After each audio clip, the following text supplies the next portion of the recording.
Korupsi di masa bencana bisa dihukum mati.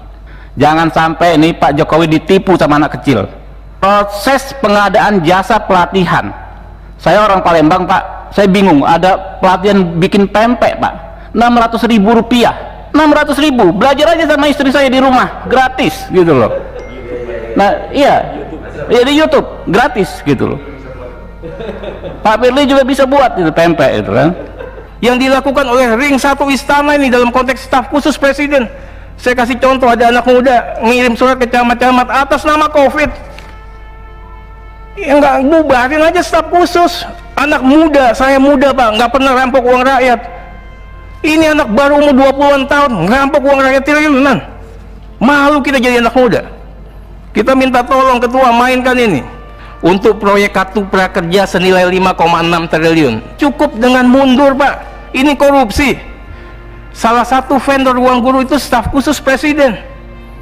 Alamat pemilik sahamnya, beneficial ownernya ada di Singapura, ada di Amerika. Mau begini konyolnya kita.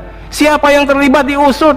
Halo guys, pemenang giveaway hari ini sudah diundi. Dan di video hari ini saya akan melakukan giveaway Rp100.000. Bagaimana aturannya? Simple sekali. Yang pertama, Anda wajib untuk like video ini. Yang kedua, subscribe channel ini.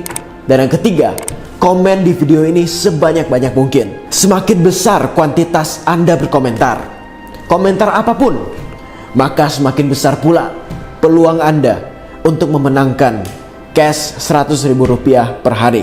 Ingat untuk cantumin Instagram kalian di setiap komentar yang Anda berikan. Dan yang keempat, Anda harus follow Instagram saya @jordanliono. Dan yang kelima, pemenang akan dipilih secara random, totally random, dan akan dipost di YouTube Story. Begitu juga dengan Instagram Story Jordan Liono. Oke, good luck guys. Korupsi di masa bencana bisa dihukum mati. Soal kartu prakerja tadi kurang detail ya. Sebenarnya ide Pak Jokowi sangat baik, dan saya tahu itu kalau dilaksanakan dengan baik akan sangat bagus, tapi pelaksanaannya sangat mengkhawatirkan. Jangan sampai ini Pak Jokowi ditipu sama anak kecil. Ada dua aspek yang harus Bapak awasi ya dalam konteks tipikor ini. Yang pertama, proses pengadaan jasa pelatihan. Saya orang Palembang Pak, saya bingung, ada pelatihan bikin pempek Pak, 600.000 rupiah. Itu kan ada e-katalog. Kalau misalnya Bapak usut pengadaan traktor, Bapak bisa usut ya kan harga di toko A, toko B dengan spesifikasi yang sama. Pempek ya gitu-gitu aja Pak. Iya kan? Kapal selam, lenjer ya kan, 600.000, belajar aja sama istri saya di rumah, gratis gitu loh. Nah iya, ya di YouTube gratis gitu loh. Pak Firly juga bisa buat itu pempek itu kan. KPK harus tampil. Saya nggak bicara ruang guru kecilan itu. Ini yang gede-gede seperti ini. Apa sudah gawat sekali ketua? Harus kita buat perpu. Kebutuhannya begitu mendesakkah? Apa gunanya menteri, pejabat negara kalau begitu? Di saat keadaan genting lepas tangan pada ketakutan, nggak mau minta tolong, minta imunitas. Kasihan ini Pak Jokowi. Nggak ada yang mau berani ngambil kebijakan, nggak ada yang mau pasang badan, tapi minta fasilitas. Bahkan sekarang mau kerja minta imunitas.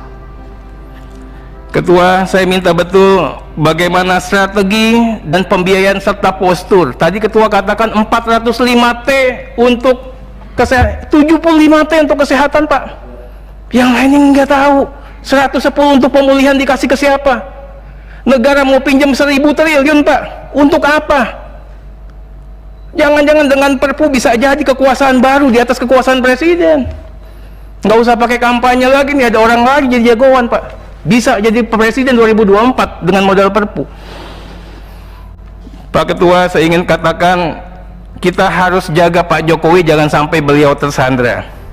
Yang bawa mobil orang nanti dia yang tanggung jawab kalau nabrak. Bahasa sederhananya begitu. Jangan sampai juga ada desain besar Ketua. Jangan sampai ada kooptasi kekuasaan pemerintah yang berkuasa saat ini atas nama undang-undang. Ketua harus jaga juga ini dalam aspek pencegahan. Saya ingin katakan DPR bukannya tidak tahu, DPR bukannya tidak mengerti, bukannya DPR bodoh, tapi kita katakan DPR bersabar. Mau sampai mana langkah mainnya ini? Kami mau KPK ini proaktif, menjaga dan melindungi pemerintahan yang sah, memberikan masukan, rekomendasi terkait dengan kebijakan-kebijakan yang anomali dan menyimpang. Di negara mana saja Ketua, infokan ke kami, ada COVID tapi tiba-tiba dibuat perpu seperti ini. Ini Ketua nggak usah repot-repot ngurusin yang kayak gitu. Ini di hulunya dulu dimainkan. Kita bukannya nggak tahu ini mainan siapa, desain siapa, siapa yang diuntungkan Ketua. Beneficial owner dari semua ini kan kami juga tahu. Praktek kotor PJB, obat, alkes, dan APD untuk BUMN dan di luar BUMN. Saya udah katakan ini berkali-kali, mafia obat ini nggak hanya dari dulu sudah Pak, harga obat Rp1 jadi 1.000 perak, alasan generik, bisa juga 10.000. Nah kemudian juga mafia farmasinya dong Ketua. 90% saat ini obat berasal dari luar negeri bahan bakunya. Kok bodoh sekali kita Ketua. Ini desain besar perusahaan farmasi Pak. Ini yang harus diangkat. Bagaimana juga alkes masih import sebagian besar, padahal kita bisa, Pindad juga bisa. KPK harus bisa mengingatkan negara dalam konteks pencegahan. Kita harus berdaulat. Bagaimana BUMN harus menjadi frontier, tapi BUMN-nya benar. Jangan sampai kita terjebak sama short term policy yang ujung-ujungnya duit, ujung-ujungnya proyek, sehingga memakmurkan para trader dan menjaga kekuasaan para mafia. Berikut Ketua, ini saya pikir mewakili teman-teman Ketua, mengenai SE Bansos, SE 11 2020. Oke, apresiasi terkait dengan DTKS. Fair value-nya dilakukan Kemensos basis data Dukcapil. Tapi Ketua, yang ingin disampaikan, saat ini kayak di Jakarta, itu kalau basisnya Dukcapil, itu hanya warga Jakarta. Orang Jakarta ini 70% orang luar yang tidak ber-KTP, dan sekarang potensi rentan miskin. Kita mau bagi, gimana bawa baginya?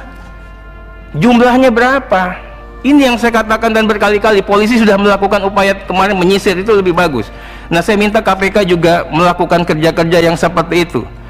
Bantuan DTKS harus mengena dan tepat sasaran Ketua. Ini ladang uang baru Ketua. Berikut Ketua, ini hanya sebagai ria kecil. Penunjukan platform digital tanpa tender untuk proyek kartu prakerja